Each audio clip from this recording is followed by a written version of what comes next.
এই শীতের দিন কি বাইরে বসে থাকা যায় রাত করে? হ্যাঁ, এই ছেড়া কইলেও কহুন যে মাসালে বয় আমি আসতেছি 2 মিনিট। হ্যাঁ, রাত বেজে গেল কত, গড়ি তো নাই।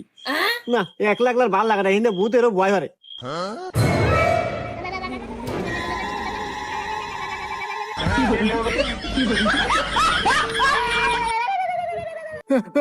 ও ভূত রে, আমাকে মাফ করে দাও। আমি আজকে হঠাৎ করে বাড়িতে এসে বসে রয়েছি, আমি আর কোনদিন রাতে আসবো না। আমাকে মাফ করে দাও, আমাকে মাফ করে দাও, ছেড়ে দাও। আমি পায়ে ধরি, তোমার পায়ে ধরি।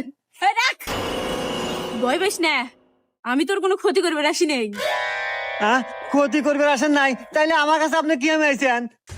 আরে শোন, যে ঠান্ডা ঠান্ডা পড়ছে, আমি ভূতালি কি হইব, আমারও শীত লাগে। আর এত ঠান্ডা গাছেও টিকা যাচ্ছে না, তুই এনে বসে আছিস, তাই তোর কাছে নাই নিয়ে আসলাম। তোর গাইতে দুটো জ্যাকেট, একটা জ্যাকেট আমাকে দে। মন্দির ভূত কয় গিরা?